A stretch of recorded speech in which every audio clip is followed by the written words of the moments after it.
On Halloween night, I let a girl into my house. Before sunrise, one of us would disappear forever. Ours were best. Finally, she yawned. All right, you two, time for bed. She kissed the top of my head and headed to her room. If you need anything, wake me up. We will, I said. The house soon became quiet. Outside, the wind screamed through the trees. Branches scraped against the windows. Thunder rumbled somewhere far away. I lay on the floor staring at the ceiling. Sleep wouldn't come. Not tonight. Eventually, the old grandfather clock in the hallway struck midnight. 12 slow chimes echoed through the house. The storm intensified. Rain hammered against the roof. The windows rattled violently. Are you awake? Then I heard Margaret's voice. She pulled her blanket tighter around herself. It's freezing in here. I sat up. You cold? A little. Do you need another blanket? She nodded. Do you have one? The moment the words left my mouth, regret hit me. My extra blanket was in my bedroom. My bedroom. The room where the man appeared every night. For a few seconds, neither of us spoke. Then Margaret smiled. You said you had one, right? I swallowed hard. Yeah, I'd really appreciate it. I glanced toward my mother's room. Maybe I could wake her. No answer. Maybe she could get it. I knocked harder. I walked to her door and knocked Still softly. Nothing. The storm drowned every sound. Margaret was watching me, waiting. I couldn't back down now. Not in front of her. Taking a deep breath, I walked toward my room. The hallway felt darker than usual.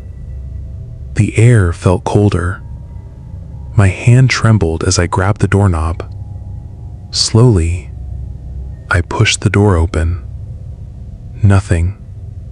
No ghost. No axe. No tall man. The room was empty. Relief flooded through me. See? You're imagining things.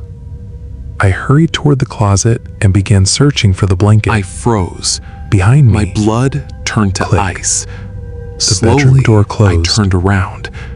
Margaret stood near the door. For a moment, I felt relieved.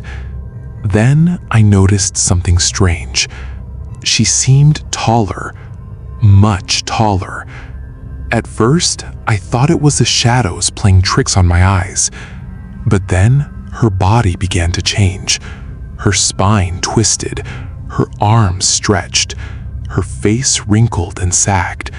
Brown hair turned gray, smooth skin cracked and aged. The sweet little girl from school vanished.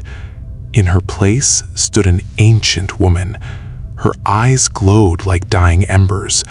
A horrible grin spread across her face. In her hand was a long, rusted knife. The moonlight flashed across the blade. My heart nearly stopped. What are you? The old woman laughed. No longer the sound was like human. dry bones rattling together. Be careful who you Oh, invite Jimmy. into your home. I stumbled backward. Every instinct screamed at me to run, but I couldn't move. My legs refused to obey.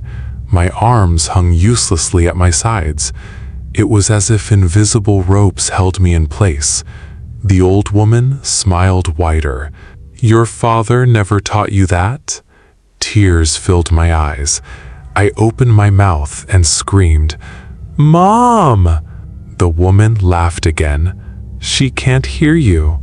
I screamed louder. Nothing. No response. The storm outside seemed to swallow every sound. The witch slowly raised her hand, and suddenly, I began sliding across the floor toward her. I wasn't walking. Closer.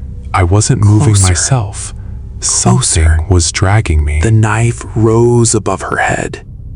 Its jagged edge gleamed in the darkness. I've waited a very long time for this. I struggled desperately. Nothing worked. I was completely helpless. The witch stepped forward. The knife began to descend. Then, everything stopped. The witch froze. Her smile vanished.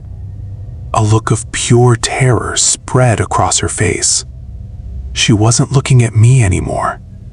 She was staring toward the window. No. For the first time, fear entered her voice. No! The window exploded inward. Glass shattered across the room. A powerful gust of icy wind rushed inside. His beard whipped And through the wildly storm in the wind. stepped the tall Rain man, soaked his the ancient man clothes. with the axe. His pale eyes burned with fury. The witch screamed. Not in anger, in terror. She lunged toward the door, but she never reached it. The man's hand shot forward. His grip closed around her shoulder. The witch shrieked. The room shook with the sound. She clawed at him, bit him, scratched him. Nothing worked. The tall man didn't even react. Slowly, he lifted the axe. The witch's screams became desperate. "No, no, please!" The axe came down. The room echoed with a horrifying crack.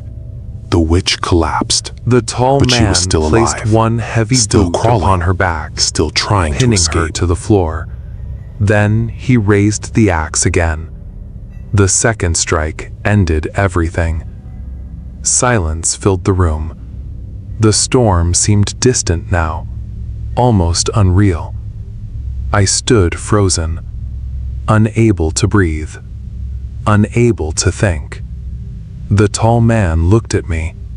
For several seconds, neither of us moved. Then he slowly nodded, almost as if reassuring me, almost as if saying, "You're safe now." Without a word, he grabbed the witch's body, then her severed head, and carried both through the shattered window into the darkness of the forest. I rushed to the window. Rain lashed against my face. Far below, I watched him disappear among the trees. The rest of that Then night he was felt gone. like a dream. Completely I ran gone, to my mother's room, as if he She had slept never existed. peacefully. No matter how loudly I called her name, she never woke up. Eventually, I returned to my room and sat beside the broken window until sunrise. When morning finally arrived, I heard my mother's bedroom door open. I rushed toward her. She looked surprised. "Good morning, sweetheart." I threw my arms around her. She laughed softly. "Someone's affectionate today?" I couldn't find the words to explain. How could I? A few moments later, she smiled. "Tell Margaret breakfast will be ready soon." My stomach tightened. I looked toward the living room. The couch was empty, the blanket neatly folded.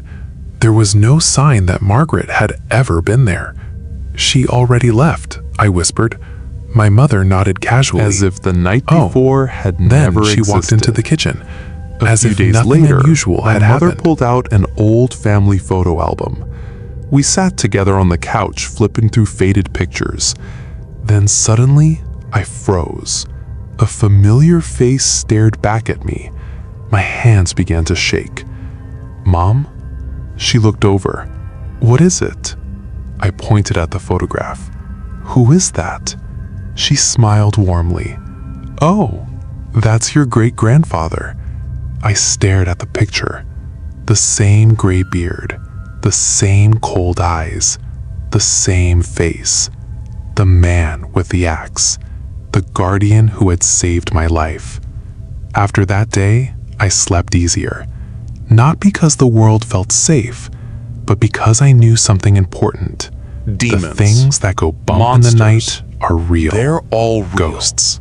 And witches. Margaret wasn't the last evil thing I would encounter. Over the years, I saw things. Things I still refuse to talk about.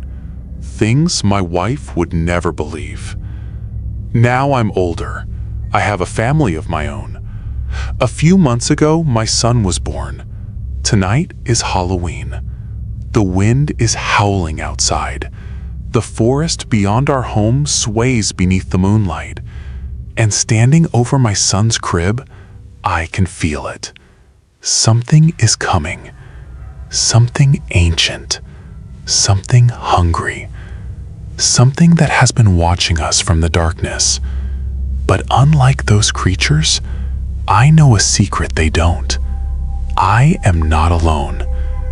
Slowly, I glance toward the window, and there he stands, silent, watchful, holding his axe. My great-grandfather, still guarding his family, still protecting us from the things that hide in the dark. And somewhere out in the forest, something realizes that tonight, once again, the hunt has failed.